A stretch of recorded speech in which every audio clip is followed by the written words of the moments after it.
We have Marnie Maki here, who is from Habitat for Humanity, and she's going to share with us a little bit about what the recommend or what the Can they recommend. still see me if I sit? Yes.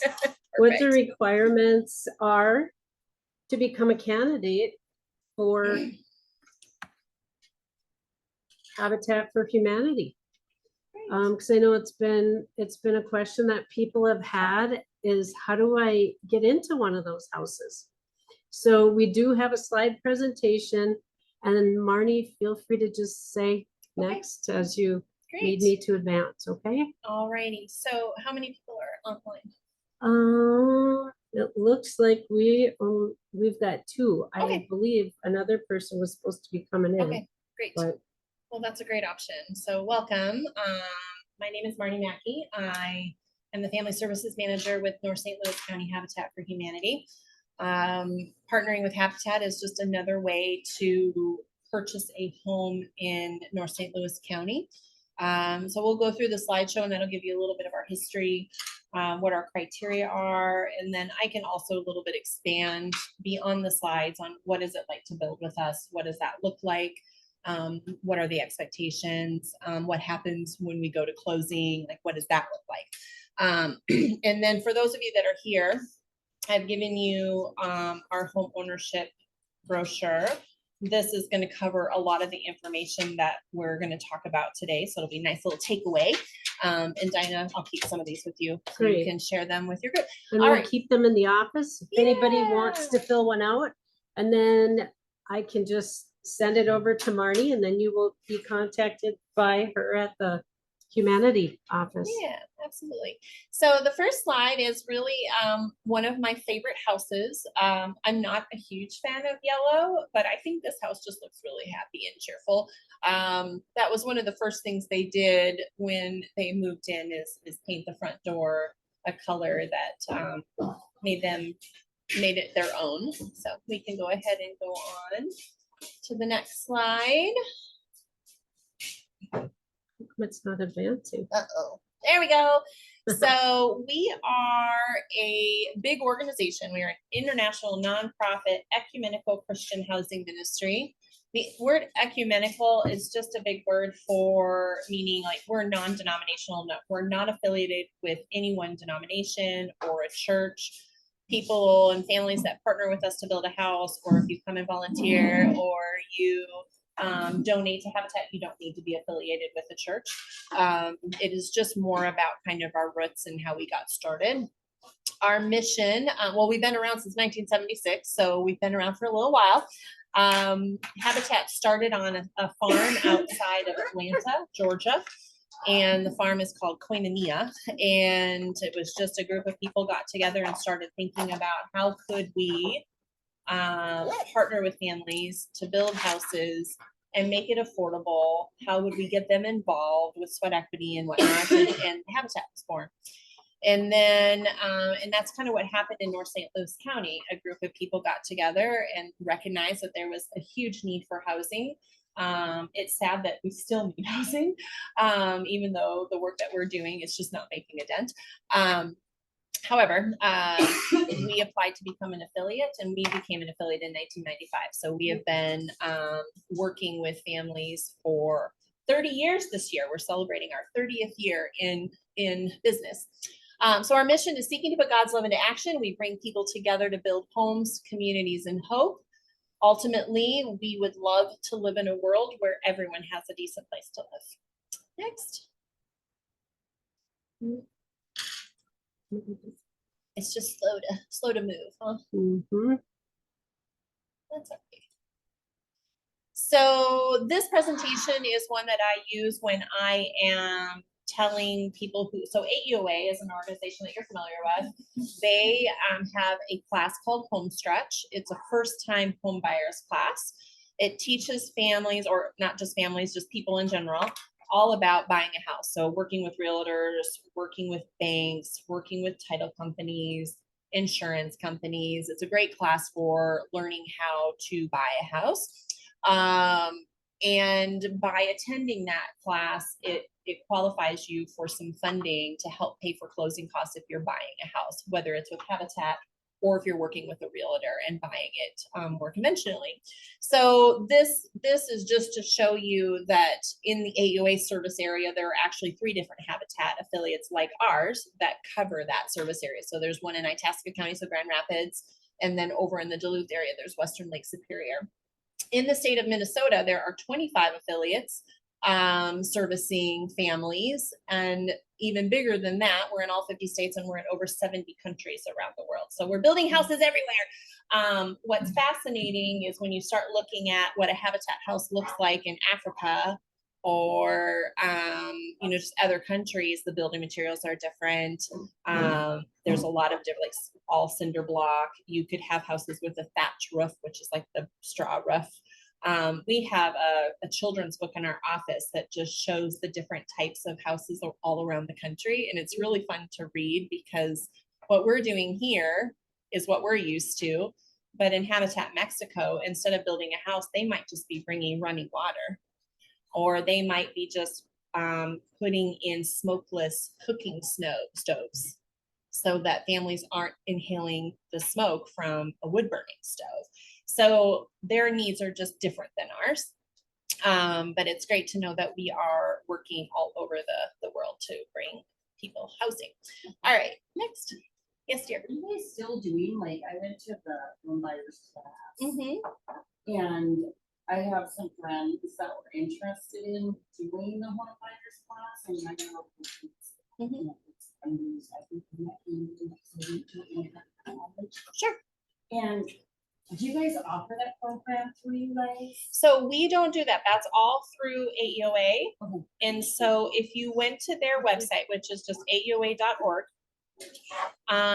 there you're going to see kind of a button at the top that says Our Services. You click on that, then you're going to drill down into, you're going to see like housing services, and then from that you're going to go to home ownership. Yeah. And then if you page down, you'll see their schedule for when they offer that class. Okay.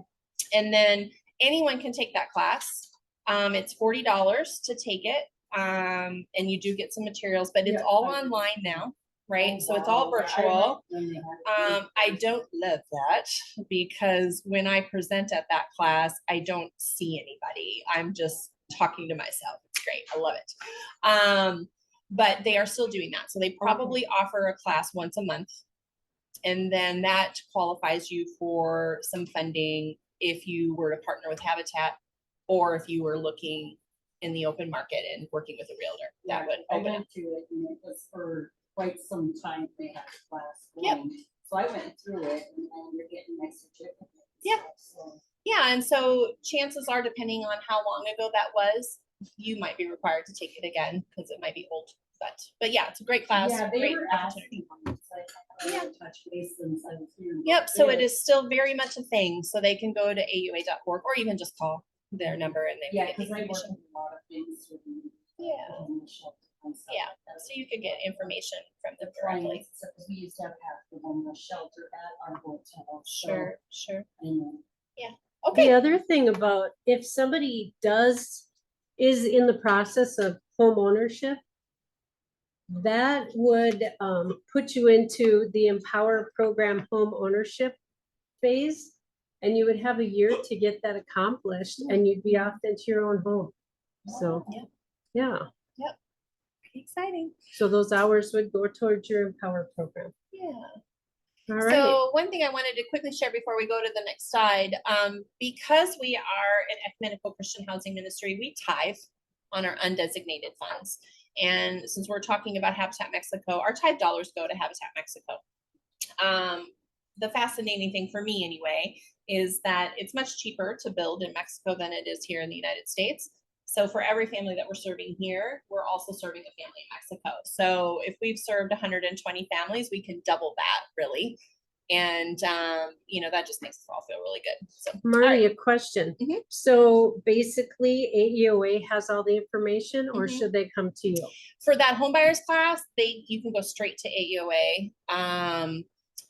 If a family applies for our program and is qualified and starts with us, we require you to take that class. Okay. So if you're just kind of doing the home ownership journey on your own with a realtor, looking at houses in your community, you would call them directly and take care of that. But if you're going to apply for Habitat, you can wait, and then I would help get that process started as well. So either way. And it would might work. be to a person's benefit to make sure that they are a qualified candidate Mhm. before Yes. starting that process of home ownership. Yes, absolutely. Okay. So, all right, next slide.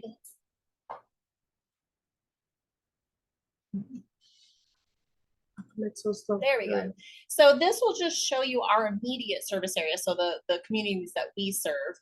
The ones that are highlighted in green are the communities that we've actively been building in. There are communities within our service area that we haven't built in yet. So kind of like Hoyt Lakes, or way up there above the map, that we haven't built in yet. Eventually we will probably build in those communities, but these are the ones that we've built in so far.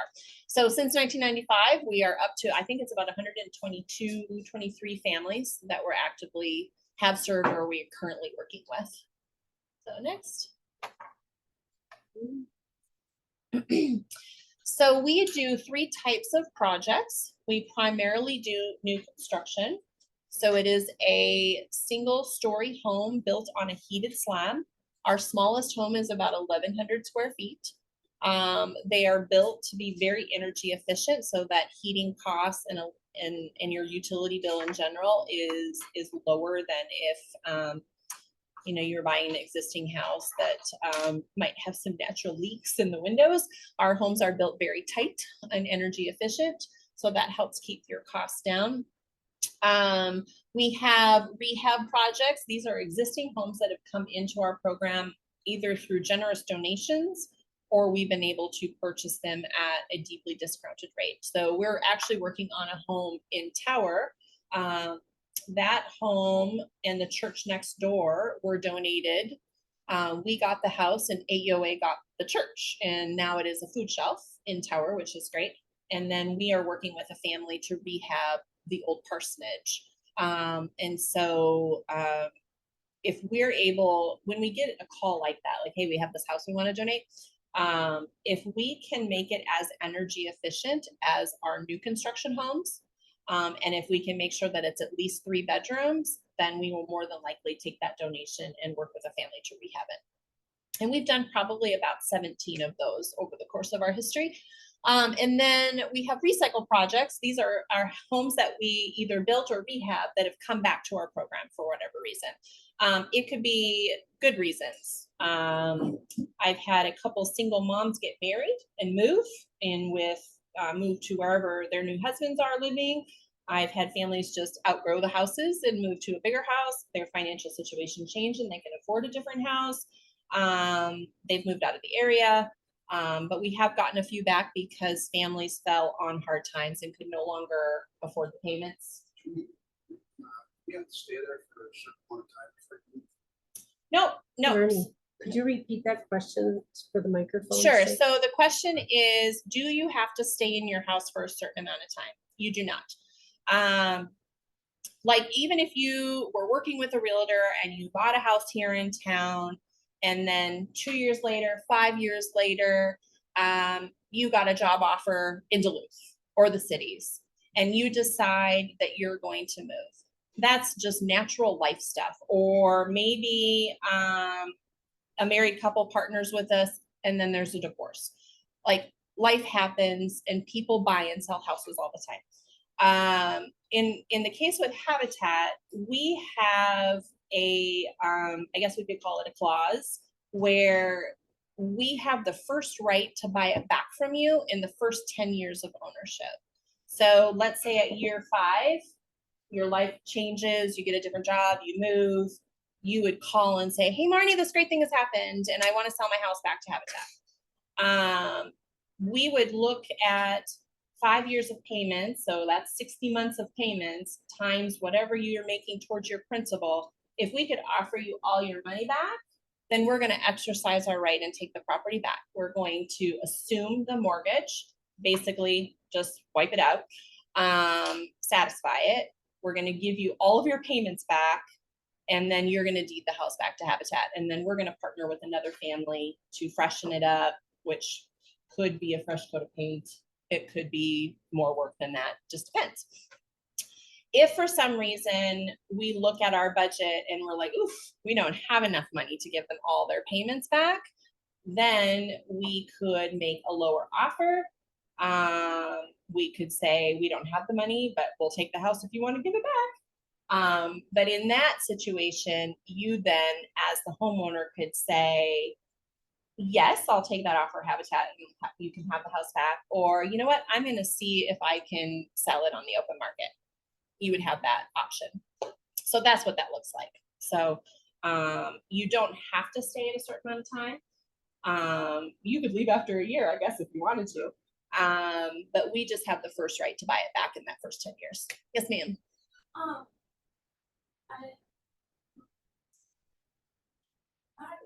All questions are good.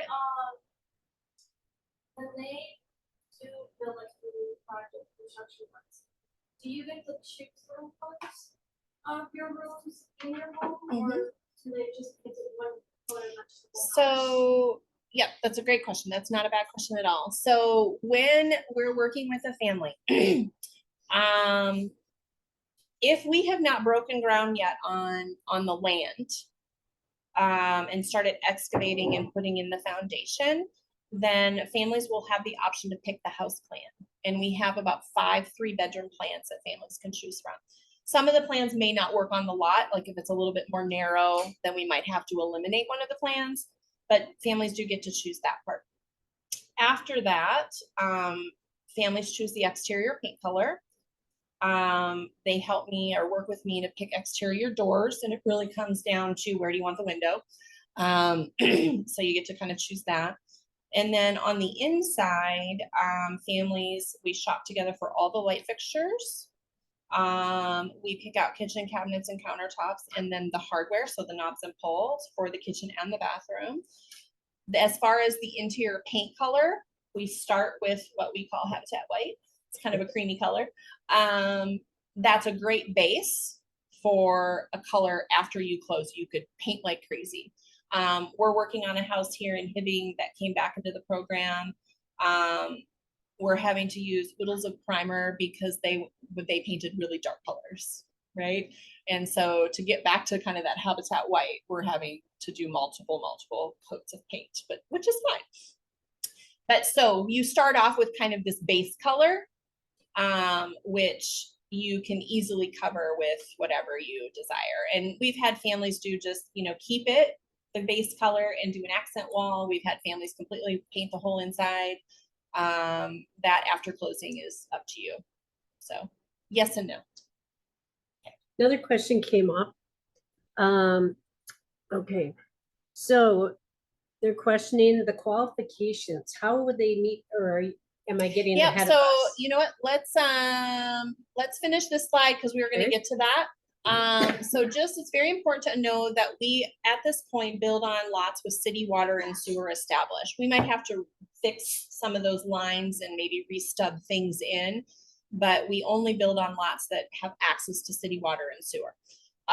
Building in the country is way too expensive to dig a sewer and a well and all of that. That would just make the price way out of our reach. We get lots through donations. We work with, the city of Hibbing, city of Virginia, and all the different communities on tax forfeit lots. Those we're able to scoop up for a reasonable price. And so that's a big part of not so much my job, but like Nathan, Executive Director Nathan, works with all the communities to really just keep some lots in inventory so we're ready to rock and roll. Okay, next slide. Question. Yes. About I know that you had said you hook into the city sewers and such. Mhm. If somebody has an outstanding bill, a bill in arrears, like with the public utilities, will that need to be paid off before they get into this home? So if in there where they're renting, Yes. yeah, in the they would probably past, have to, they would have probably have been to take care of renting. that. Mhm. They've got extenuating Yeah. arrears. Yep, I They think need that to deal with that before. I think, because if you're living in Hibbing, which most of you probably are, and you've got arrears in utilities, you're gonna build a house with Habitat and transfer said utilities to your new home, they're probably gonna want you to clean that up. Yes. And we would probably require that you clean it up because we don't want you to start in the hole. All right, and So- then another question is, do people get their choice of lots? If there's like 3 different lots available in the area? Or can they decide, I don't want to live in Hibbing, I want to live in Chisholm, and there's an opening? Sure. So when we're talking about community, we really want to keep families in the community that they're most established, where you work, where your kids go to school, where your major support systems are. However, I have had Hibbing families say, well, I live in Hibbing now, but my kids go to Mountain Iron Buell and I work in Virginia. That is, justifiable moving communities, right? It makes sense for them to get into Virginia, Mountain Iron Buell even. So moving communities is not a hard no. It really depends on the family situation. As far as lots in the communities, it's really based on what we have available and what we're ready to build on. So that's more up to kind of habitat discretion. Okay, and just for everyone's information, I have seen a rehabbed house that Habitat for Humanity took under their wing and rehabbed. These houses are very nice. Oh, they're awesome. They're very nice. And even that way you've got some of the old charm of old woodwork and stuff that may be very, and hardwood floors versus the, Right. Well, you can feel the heat after. Yeah. well, yeah. So, if people think, well, I want a brand new house, don't bypass the rehabbed houses. Right. They're very nice. And then I've also been in the new homes, helping paint and stuff, volunteering for that. And those houses are so efficient. Mhm. The heated slab floors are awesome. I don't think I would miss a basement. It's one less area to have to clean. And I don't think make garages. It is an international policy for us not to do garages. There are Habitat affiliates that have moved in that direction, and it's because it really made sense in their communities. We're fortunate up here in that we still have access to land that's affordable. And we haven't had communities add any kind of covenants that force us to do a garage. And we're not having what's called value gaps. So our homes are appraising higher than it costs us to build them. In other areas around our state, they're building houses and what they're paying to build them, they're being appraised at a lower level. So there's this gap in fun, like the value gap is what it's called. And so for affiliates that are having some of those issues, they're looking at adding garages because it would up the value of the house. It's complicated. And we're I don't know, we're really blessed up here because we're just not having some of those issues. We're not having issues with land. There's other affiliates, like they can't find land, like Duluth, really hard to get land in the city, right? They can get out into Hermantown and even I think they go into Cloquet, and but so there are some that are doing garages. It's great when we get a lot that has a garage on it, then because we've done that where families have gotten a garage, is if it's in good shape, we keep it, right? And that's like a bonus. So it's really great when that happens. I've also seen where after a couple years, people have Built them. built up enough money to be able to put up a garage. Yep. So we do try to position the house on the lot so that if you are able to build a garage, there's a space for it, right? So yes. One of my friends asked, how come the Habitat houses don't have basements? Yeah, it's very expensive to put in basements. So you got a big dig hole, you got to put in the cinder block walls, and then you've got to insulate it. And so yeah, it's very expensive. Yeah. Some do, yep. Very expensive. I have 2 friends that. Yep. Yep. So there are, yep. So there's some that there was a grant for solar panels back in the day. And so some of them have some of those. Yeah. So, all right, we can move on to the next, which might be the qualifications. Oh, no, here is, Floor this plan. is a floor plan of our most popular home. It's called the classic plan because of that. This might be your plan. Was your plan actually? Yep. So, we've got, 5 different plans. This just gives you the general idea. So there's going to be a front door, back door. Then kitchen, living, and dining are all kind of open concept living. You got 3 bedrooms, bathroom, and then this one has a utility kind of mudroom that you walk in from the back door. We've got a plan where there is a mudroom, but you don't walk into it. It's kind of off to the side. So the plans, families are able to really look over them and just kind of think about their family, what makes sense for them. But this is our most popular one, so I just threw that one in there for you guys to take a peek at. You can go on to the next. So when looking at Habitat for home ownership opportunities, we are looking to meet 3 basic criteria. So families need to show a need for housing. They need to show they have the ability to pay an affordable mortgage, and that they're willing to partner with us. And we'll kind of walk through each of those together. So you can go on to the next one. So need for housing. This is a pretty easy requirement to meet. Need for housing can cover a whole lot of things, right? It could be very obvious. You live in a house that's very old and run down. There's structural issues. There's mold issues. Windows aren't opening and closing. Doors aren't locking. Like I went to a home visit and there was a front entrance and then the back entrance was blocked off. They locked it shut, and I mean, that's such a fire hazard, right? There's huge need, right? Oh my goodness. And it was the landlord that did that. It wasn't the renter. You could be in an overcrowded situation. You have a big family in a 2-bedroom home, right? You could be living in a wonderful place that meets all your needs, but the cost of rent and utilities is so high that after you pay those 2 bills, you have very little left over. They refer to that as your cost burdened, right? You have to make some very difficult choices on how to stretch the rest of your budget after you pay rent.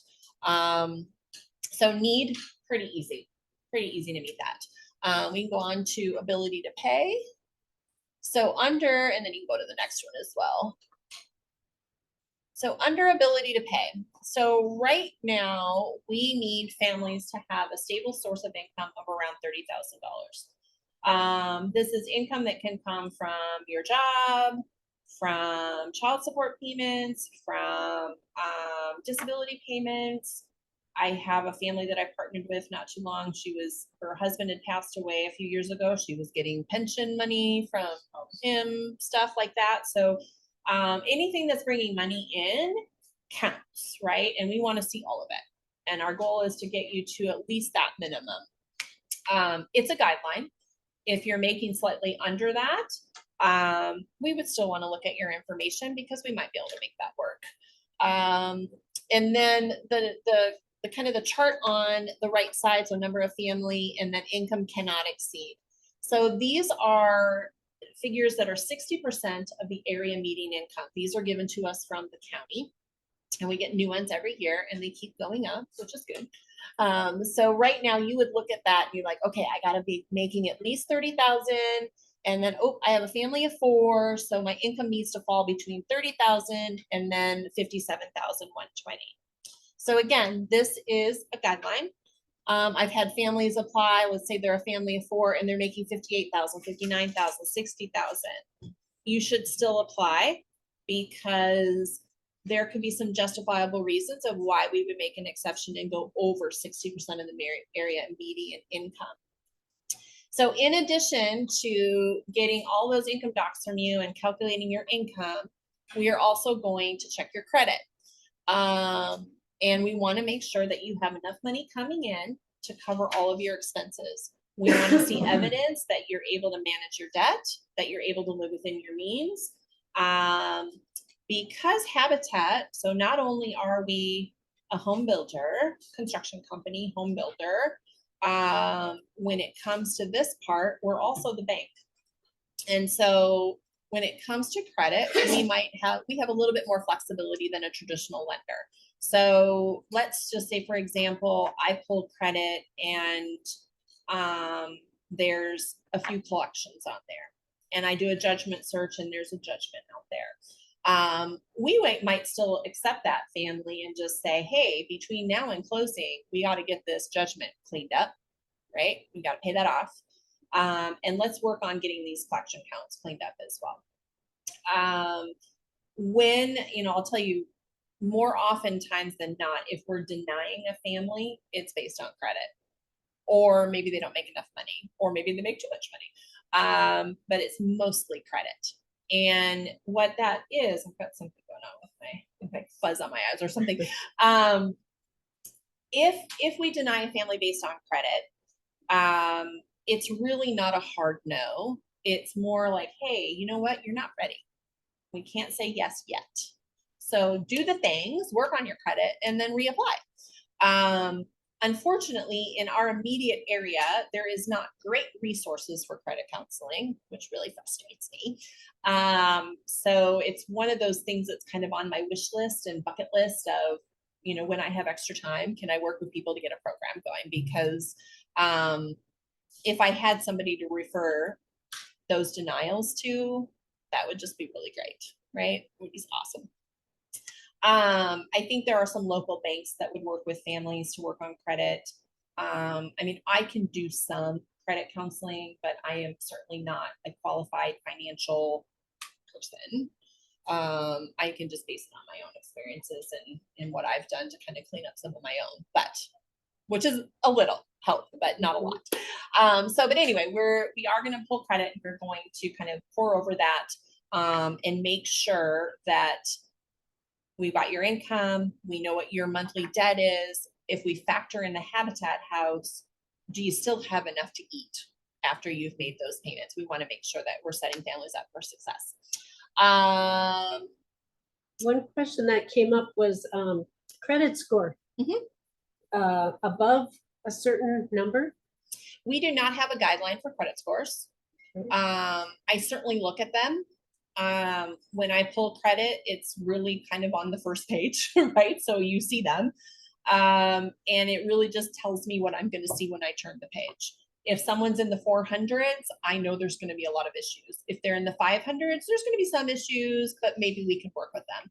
If they're in the 600s, they're probably not going to be too bad. And if they're above that, then they're probably going to be issuing, right? So primarily their income needs to outweigh their expenses. Exactly. Period. Yep. Yeah. So we have a debt to income ratio requirement. Our families cannot be over 43% debt to income. And that's factoring in a projected Habitat mortgage payment. So, and how we calculate that is, so we get your income, your monthly income. And then when you look at your credit report, let's say you have an auto loan, and it'll say who it is with, how much you borrowed, what you owe now, have you been making your payments on time, but it'll also list what your minimum payment is per month. It'll do that for auto loans, credit card debt, installment loans. What else do I see? That's probably it. So we take all those minimum payments and add them up, add that to the projected Habitat payment, and then divide that by your monthly income, and that gives us that percentage.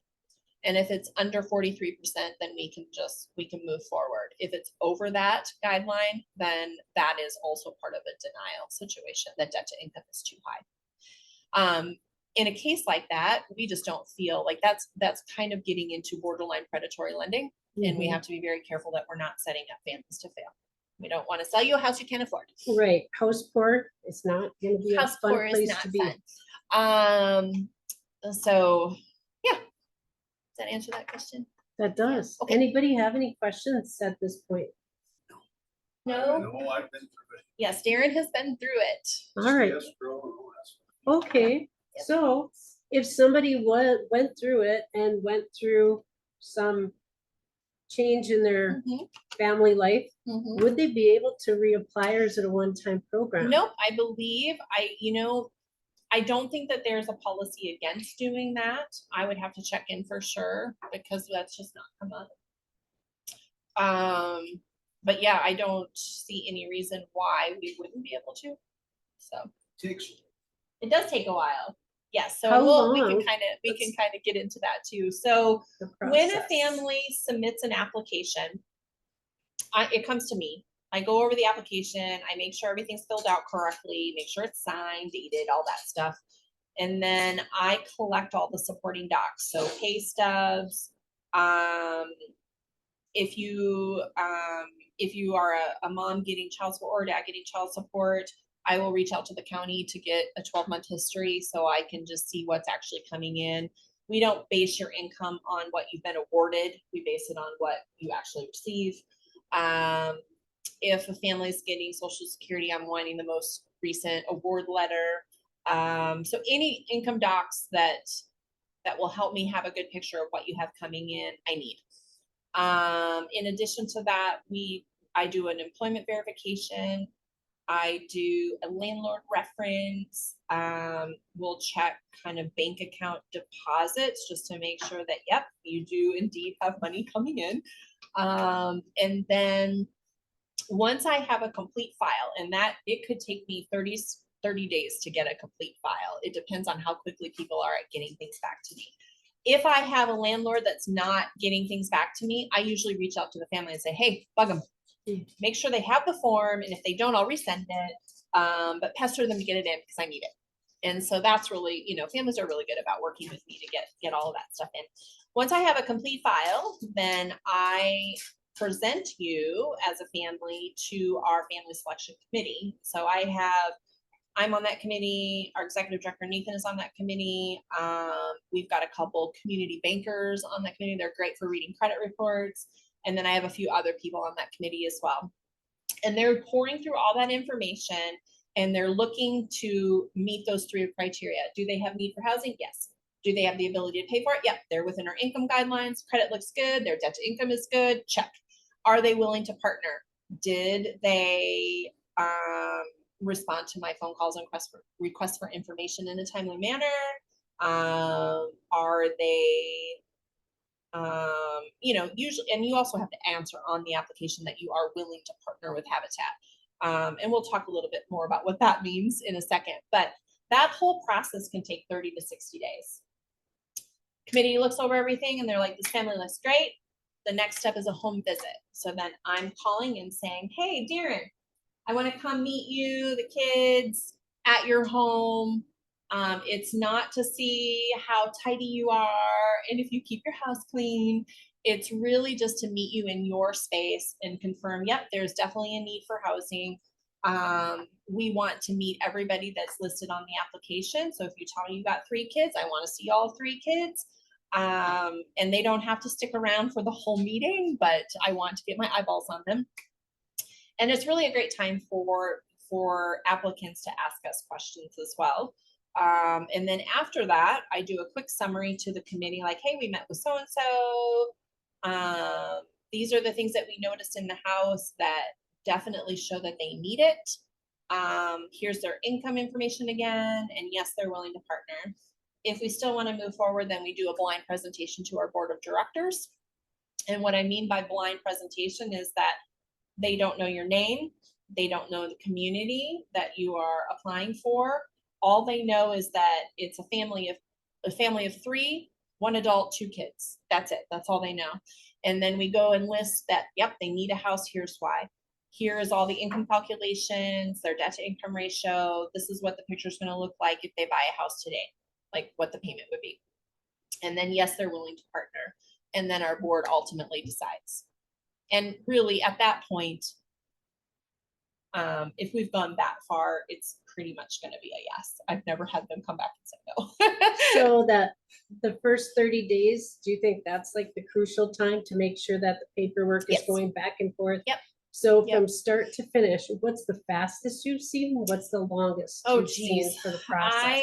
I have had families turn in applications with everything I need, and I can just done, and it's done within, less than 30 days. So they know that the house. Yep, they is know that going they're to be coming. accepted and in the program really quickly. If not only do they provide everything quickly, but all of the verifications come back quickly. I have had, so we're required to communicate something to applicants every 30 days.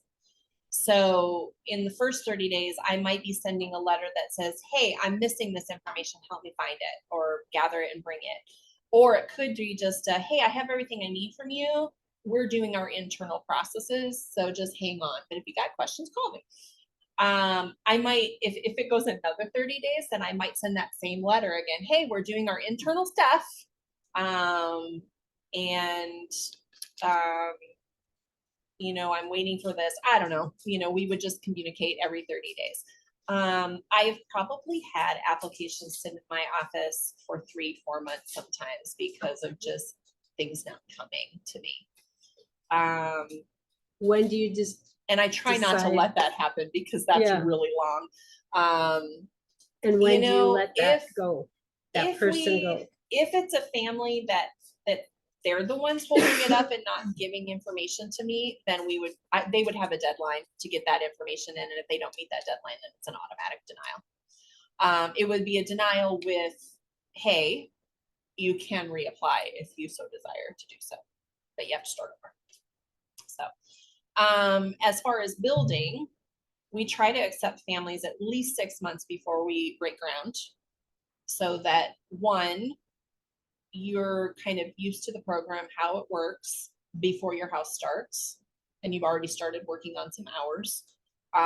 So the next slide talks about willingness to partner. So we can go to that. And then, and that really talks about kind of that piece and then uniqueness of Habitat. So you can go one more. So the willingness to partner piece starts from application.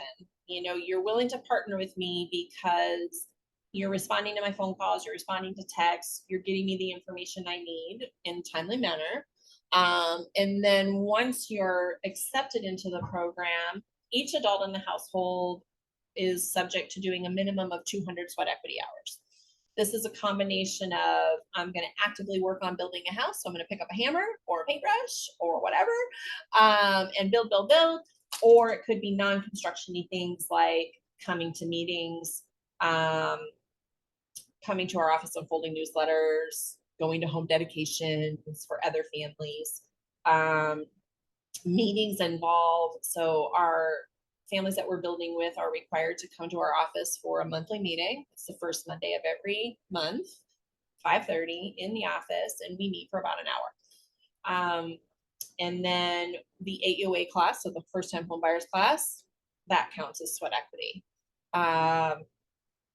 You know, so there's lots of ways we can get pretty creative. We've had some families that had physical limitations that would not allow them to be building. We can get pretty creative with what counts as sweat equity.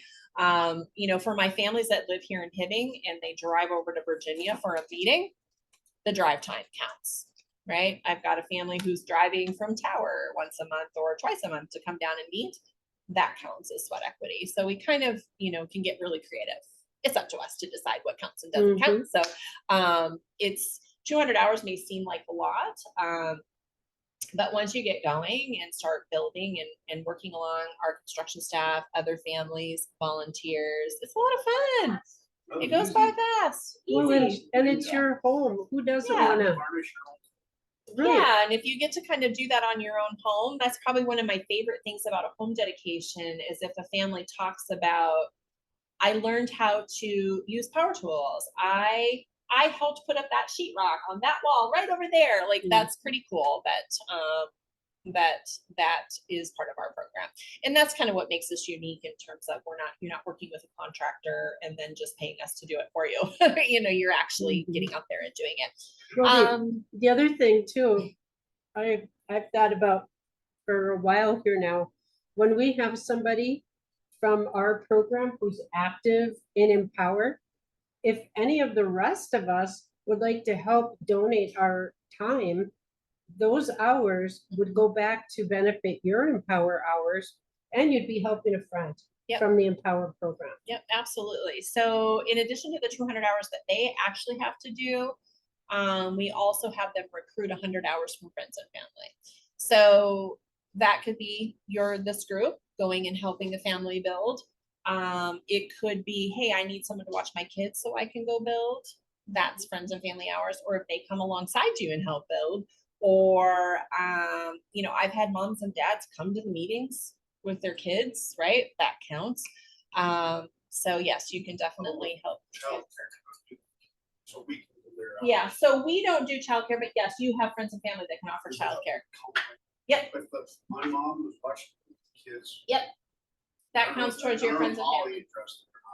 Yeah. Does that count towards hours? Yeah. Yep, so it would have counted for you, for sure. And then the other part is, you know, we are, you know, one of the things that we'll work with you, work with families on is just kind of developing their habitat story.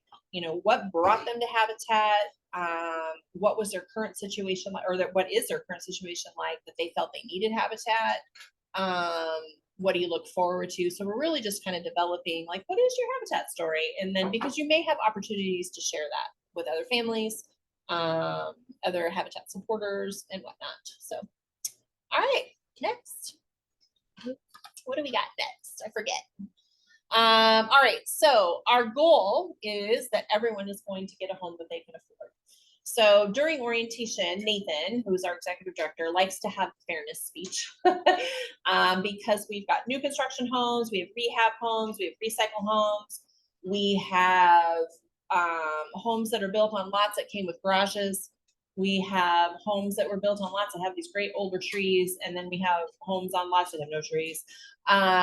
We have, you know, a rehab house is going to be like Diana was saying, might have a little bit more character, and it's probably going to have a basement and probably a second story. So bedrooms upstairs, living, basement.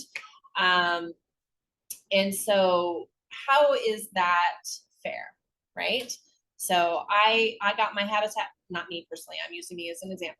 Got my habitat house and there was an existing garage. You got a rehab house, you're getting a brand new house, but there's no garage. We have a house that we partnered to build with out on Town Line Road here in Hibbing. It's a phenomenal lot. Yes. Right? and then you have a house in town that is a smaller lot, right? It's just, there's lots of things that, you know, can make it seem like, well, they got a better deal than we did, or their house is nicer than mine, or whatever. What makes it fair is that ultimately every one of those homeowners gets a house that they can afford. And that's what helps us sleep at night, right? Because everything's a little bit different, but ultimately the house is affordable for you. So we'll go back to the income part a little bit. So when you are, and you can correct me if I'm wrong, so your residents are submitting what pay stubs twice a year? Whenever there's a change Whenever in their there's a income, change. or also at recertification of their lease. Okay. Then they have to provide a All the summary things. of all their income. Right. And then you're setting the payment at 30%? Right. Right, okay. So with Habitat, we are looking at your income. I'm generally looking at families' income twice. So at application, and then right before closing, we're gonna look at that income picture again. New pay stubs, I'm calculating income, and that's the income we're gonna use to set your mortgage payment. Our policy is that your payment is no more than 25% of your income, and that payment includes the principal part of your payment that's paying off your loan. Mm-hmm. And then we're collecting escrow, which is money to go towards to pay your taxes and insurance. But all of that together is no more than 25% of your income. And so that's you know, we've changed that. We used to be at 20%, and then we realized that we needed to up it a little bit because we were having to subsidize a little bit too much. So that payment should then be very affordable for you if it's 25% of your income. The nice thing about payments is they stay local, really local here in Hibbing, because we use Security State Bank as our servicer. We kind of co-service with them. I do a lot of it and they do a lot of it. So we're a great team together. The really beautiful thing about your mortgage payment is the principal piece. So the part that you're paying to bring down your mortgage to buy your house goes into a fund that's called the Fund for Humanity. We use that fund to build more houses. And right now, with all the payments we gather in one given month, we're able to build one house every year from Habitat families paying. So like now, when I get the folks that have for like the donations, does Mhm. that go to you Mhm. guys? Yep. Or does that go to the family that's building the house? No, it goes to our general fund. Okay. Yep. Yeah, 'cause I Um, get the envelopes, I yeah. send them in the mail and then Yeah. ask, you know, what kind of support you want. Yep. So that would just go into our general fund. Yep. So that would just kind of go into the big pot of money. And that's a Um, good thing that they mail those yeah. out to people. Yeah, 'cause absolutely. When my father was alive, Yep. he's been gone 4 years, but when he was alive, he always sent in the donations Nice. and stuff. I mean, Yeah. I still get it, so I Yeah, send in some That's awesome. Well, too, thank so. you. We I mean, appreciate I that. appreciate because I learned a lot from the Buyers Club, and it's like, this is, yeah, I mean, the money, you know, that you put towards something can make better for somebody else. Yeah. So, Yeah. and that's, what I continue to do. Yeah. Somebody, I'll be in that standard, but I Maybe. mean, I have a house waiting for me, but I just like, it's gratificating. Yeah. But, you know, maybe someday I wanna get rid of the 600, maybe I'll just. Right. Get a different. Maybe. So, what I like about the fact that our payments are helping us build more houses is that, you know, if you have a 30-year mortgage and we're able to build one house a year just from our homeowners making payments, that means in the life of your loan, you've helped us partner with 30 families. And so not only then are you providing a home for you and your family, you're helping us to pay it forward, right? And so that's pretty cool. Like you're donating without really donating. So it's just kind of a cool thing. All right, next. Okay, next. I have to click it There you twice go. for some reason. So before we get into that one, let's just talk about, so you're in the program. We're near the end. About the time the kitchen cabinets go in is when we order an appraisal to get the appraised value of the house. It is our policy that we sell you the house for the appraised value. And then I'm gathering the income docs and I'm looking at, okay, so we've got this income, this is the appraised value. From those pieces of information, I can set the first mortgage, the mortgage that you're going to start paying on right away. Excuse me. And that's going to be 25% of your income. And so if your first mortgage, so if I have determined based on 25% of your income that your first mortgage is less than the appraised value, that means we've got an affordability gap. So we got to fill that gap. We work with Habitat Minnesota, which is a state support organization. They do they do a lot for us. And they are able to offer some affordable gap funding. So it's written in as a second mortgage. So let's just use some round numbers. Let's say the house appraises at $200,000,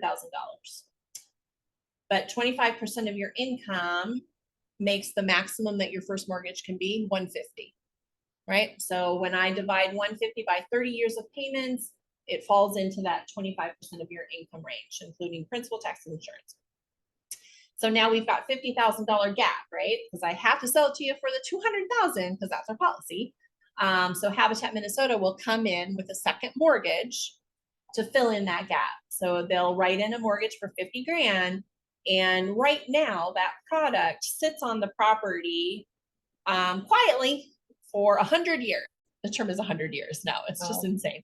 And it will come due in 100 years, long after you're probably gone.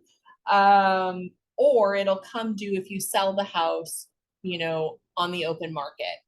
If we buy the house back from you, so like in the first 10 years or whatever, or even after the first 10 years, depending on your circumstances, then that second mortgage is just forgiven. Like if it comes back into the program, then it's forgiven. So that is how, like, you know, a family could be like, well, I can't afford $200,000. But we have determined that 25% of your income sets that maximum first mortgage. That's affordable for you. And then we seek some funding to fill in that gap. So I know it's complicated. It gets really complicated. But one of the things that I work on, and I teach a whole lesson on what to expect at closing, how we get to those numbers, like we talk about it a lot. So by the time you actually sit down and start signing the millions of papers, when you buy a house, it's a big stack of papers, like it's insane. You have a good understanding of what you're doing. But ultimately, it is our job to make sure that that mortgage stays affordable. So after closing, I never want to see income docs from you ever again. Like, I don't. Unless you are having trouble making your mortgage payment and you come to me and say, I can't afford it, then I want justification. I'm not going to change your mortgage payment or modify your mortgage in any way until I know what income you have coming in and what your debt is. Then we might be able to do some work. But it's also important to know principal stays the same. That will never change. But taxes and insurance will fluctuate. Everyone wants to say that they always go up, but I'll tell you what, I just sent over some insurance premium bills for 3 homeowners yesterday, and all 3 of their premiums went down a bit, which is shocking. It never happens, right? Because I always check, because if I see a huge jump, then I usually reach out to the homeowner and say, hey, your insurance went way up. You need to call them and find out why. And taxes, more than likely taxes are always going to go up because that is the nature of, yeah, there could be assessments, there could be different things that happen. So How many times a year do you guys do one of those anyways? do what? Like when you come to check on the property and stuff? We don't. Yeah, we don't. So once the paperwork is signed, It's your house. that's. the I mean, it's person's home. still, you still are paying on it. So we obviously we have a vested interest to make sure that you're taking good care of the property, that you're not committing waste on the property, that you're not cooking meth in the backyard, that you're not, right? Right. Like we're obviously it's a thing, right? You want to make sure that, that you're taking good. Like several of them. Yes, I know. Yes, I know. There's not a lot we can do about that. It's really up to the city to do things about that. But anyway, so that kind of just gives you a general idea of kind of what that looks like. But just rest assured that if you're in our program, like we talk about that kind of stuff a lot so that you really have a good understanding. So how can you get involved? One, you can help us educate our community. Houses aren't free. Habitat families pay property taxes. The property taxes are built into that 25% of their income. Correct. And whereas here, you're paying 30%. Yeah. Of your income. Yeah. To live at a rental. Right. 25% to own your own place. Right. I mean, wow. So, but keep in mind that over time, with property taxes and insurance going up, that payment could eventually reach 30%. It could go over. But the hope is that as you stabilize in housing, that jobs will stabilize and that you might end up making more money, and then it would all work out. So having your own place, what you want. Exactly. And you can paint the walls whatever you want. So you can help us educate the community in a situation where there's a homeowner that might be using their outside areas as massive storage. It's really a call to the community, to the city of wherever you're living, whether it's Hibbing or Virginia, to talk to the community or the city officials about, hey, this is going on. Is it blight? And I can tell you that I know which one you're talking about, and the city did not deem it blightable. Oh my God. Really? So Interesting. the community of Yeah, Hibbing it should gets complain worse about and that. worse. So I've driven by there. And it's so- gotten worse and so worse. that's just like our hands are tied. Other I things you feel can sorry for you guys. no, and they're lovely people. They're wonderful people. I adore them. They just need They're some nice education. people, but it's just, Yeah. I mean, I try to So- help them even, but Yeah. Well, you can't help somebody if you can't help yourself. well, they're enjoying homeownership. Yeah. It's just everybody has their own definition of how they're going to enjoy homeownership, and you can't really judge people for that. Yeah. All right, so you can also advocate. There's a huge shortage of housing, huge need for housing, and I think legislators on all levels, from local, state, federal, understand that there's a huge shortage, and they are certainly working with Habitat and other housing authorities, organizations to remedy that. We as an affiliate try to advocate on a local level. We go to our state Habitat on the Hill. Last year I got to go to DC for Habitat on the Hill, which was really cool. And this year we're sending a couple more people, which will be really cool as well. Just to advocate and talk with legislators about the need for affordable housing. You can volunteer on a build site. So you could, whether you have construction skills or not, it doesn't matter. We have a great construction staff that loves to help people learn and show them how to do things. You can come to our office and volunteer as well. If you are looking for a nonprofit to donate to, we are always looking for donors. So a little plug for that. But and then I don't think there's anything after that other than maybe just contact information. Okay, somebody did have a question. Are there any jobs available, paying jobs available With Habitat, with Habitat? not right now. We can take a couple of those. If there is ever an opening, I think Nathan lists it on Indeed. You know, we're always looking at that to see if we're ready to add staff. So when this affiliate started back in 1995, it was an all volunteer organization, and they built 11 houses with just volunteers. And a board, a very active board of directors. And then Nathan was hired. He's been with the affiliate since 2003. And then after he was working for a while, they obviously felt the need to bring on a construction manager. And then after that, community resources. So someone to help with volunteer coordination, grant writing for funding, fundraising in general, planning events, etc. And then in 2016, they had reached, I think we had partnered with 70 some families, and Nathan as the executive director was doing all the things that I do. And that was a lot, right, to manage. So they brought on family services. So that was me. And then just about a year or so ago, we added a construction site supervisor, which is a paid position, and he works 3 days a week. So we're always assessing the need for adding staff and when is it the right time to do so. If there is ever going to be an opening, it would be on our website and it would be on Indeed. Okay, and the builders come from where? The builders? Yeah, I mean the college and Oh, sure. So, well, we have construction staff. We have our partner families are building. Here in Hibbing, we have an amazing partnership with the Hibbing High School. They build a house every year. And she built a quilt for one of the. Oh, houses. nice. So she got to That's donate awesome. it, and she's- Great. So we've I think we're on about house 14. So that's been a long standing partnership. The college electrical program does all the electrical for that house. So that house is truly a classroom for 2 different programs. So every summer we usually get some AmeriCorps vistas.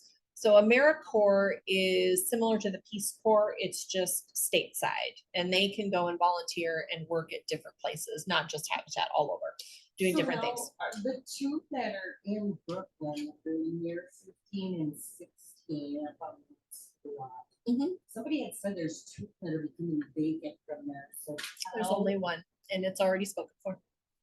Yeah. okay. Yeah, we're partnering with a family to Yeah, I rehab. kinda Yep. figured that There's out. only one. Yeah, there's Yeah. one that we sold that's not in the Brooklyn lot. That's a couple blocks over. That's already sold Okay, as well. yeah, because I was like looking, there was one Yeah. way down on 16th, and it was a smaller one that just got all renovated, just finished that one. Mhm. And then they said that there was 2 of them, because I talked to people that I know all the. Well, people in if the there are 2 community. of them, I don't know of the second one yet. Yeah. So there's one It's a in secret, Eugene, apparently. It was at the top on the floor, and then the other Yeah. one was like. over- Yeah, I don't know about that one. So So, yeah. we'll see what happens. As far as other groups, within the Habitat International community, and not like outside of the US, but within the US, there is a program for retired RVers. And we usually get a couple groups every summer. So they literally commit to spending 2 weeks with us, and we put them up in a campground, and they just go from habitat to habitat and volunteer, which is great. So we get that group. We also work with area businesses. So like Bar Engineering, Ellen and Radiator, they've done volunteer build days, Blue Cross, Delta. We will work with bigger corporations so what's nice about Blue Cross is those employees actually get so much paid time off to volunteer. So it's a great program. And so a lot of them will come to our office to fold newsletters and whatnot. And they love it because they all work from home now. So then they can come and hang out with us in the office and visit their friends. So we do work with lots of area businesses to get volunteers in. But a lot of it is our own construction staff and families. So is there an age limit Mhm. as to applications? Applications, you just need to be of the age to legally enter into a contract. So I think that's what, 18? You 18 can and up. sign. Yep. Mhm. And then for volunteering, we follow some very strict child labor laws. I think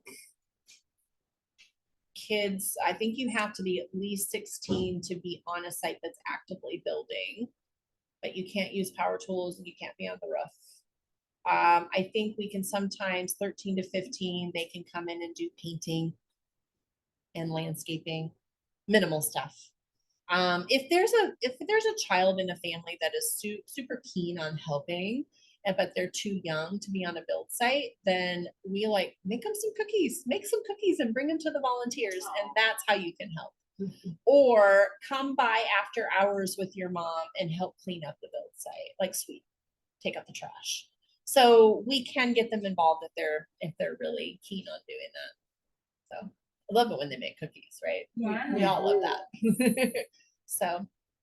So really, how do you can get in touch via Diana. She can certainly get you over to me.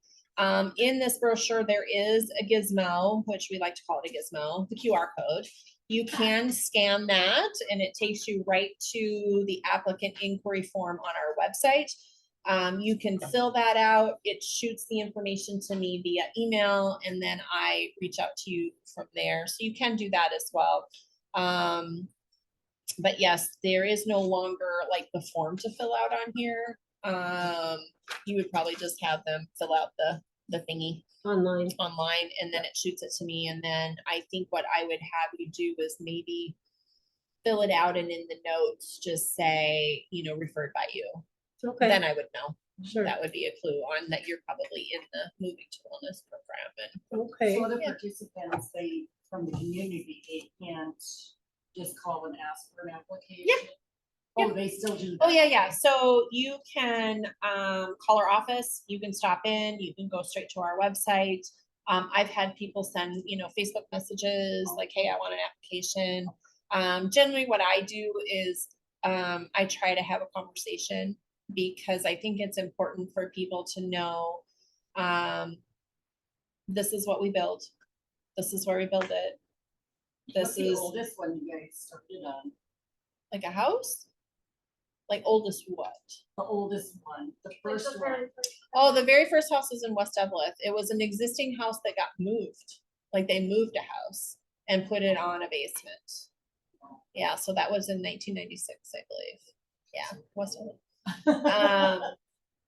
So what was I saying? I don't know. I lost it. Well, gone. somebody has another question. If somebody had a plot of land somewhere in the country and already had sewer and water stuff taken care of, would Habitat be willing to put a house up? I don't know the answer to that question.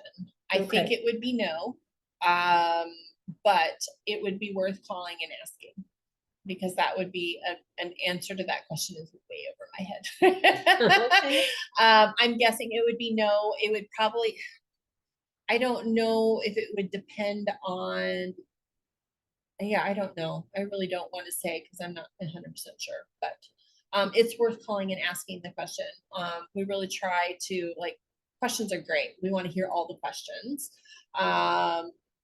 You just have to know that sometimes the answer is going to be no, but we usually have a really good reason why it's no. So how's that? Perfect. Great.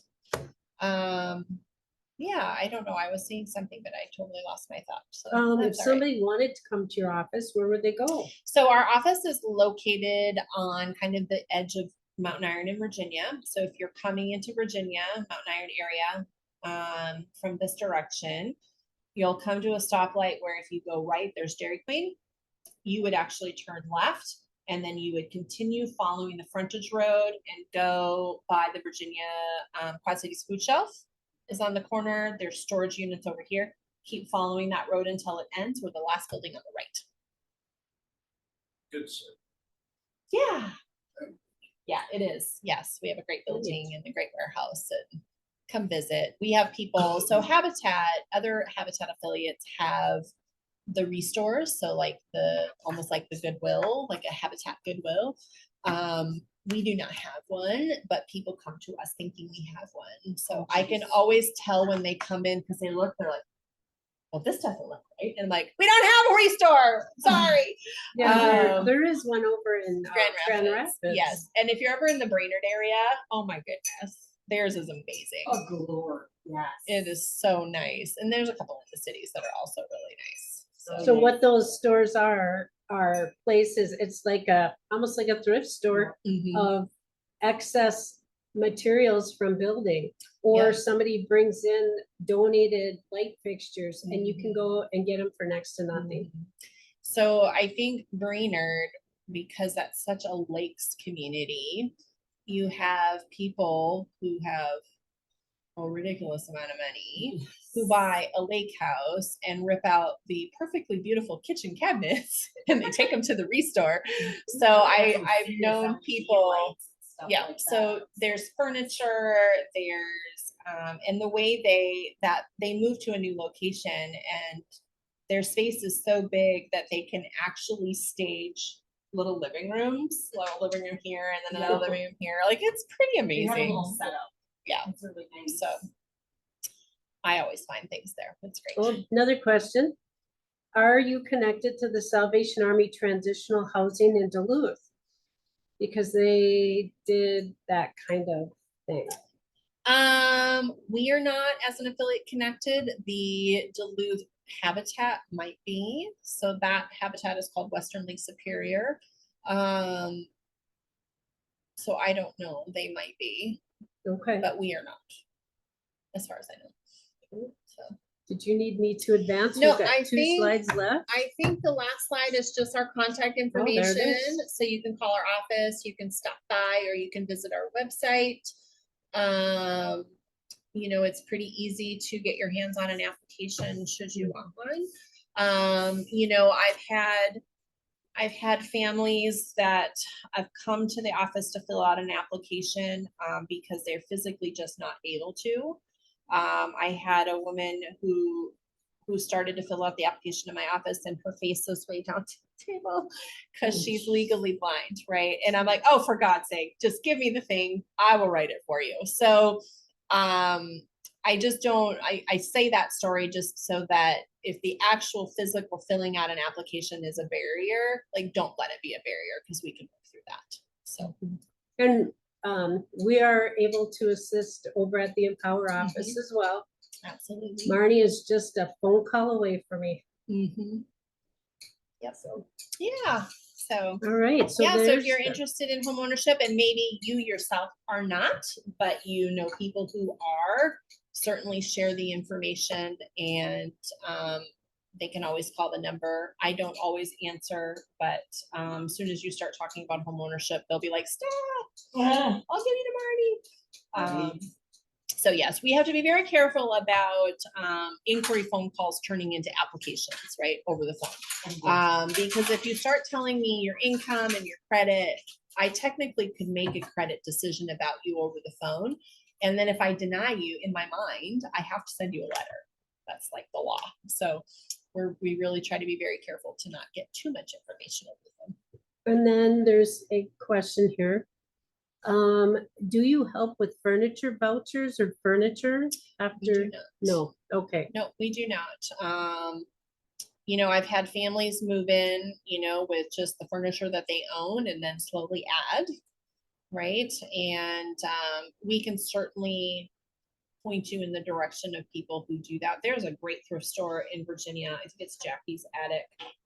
And the man that runs that, his name escapes me right now, is really good at, he gets a lot of furniture and he's really good at helping families kind of get set up as well. So there's resources out there for that. So it's with the freight. Yeah. Unlike freight. Yes, Unclaimed freight. unclaimed freight, absolutely. Those are good too. So, yeah. Did you find some stuff? On table. Nice. Yeah, they've got some great stuff. I haven't been in there in a while. So, all right. Great. Well, thank you. Any last minute questions, anybody? Was this helpful? Yes, very. Good. All right, well, thank you, everybody, for Thank you. keeping us online. Thanks, Chris, for your assistance at the beginning too. Yeah, hey, now you know how to do it. That's great. Yeah, I appreciate you. Thank you. You're welcome. Bye-bye. I'm gonna stop sharing now. Okay. Bye. Bye, everybody. Bye. Have a great day, everyone. You too. Bye.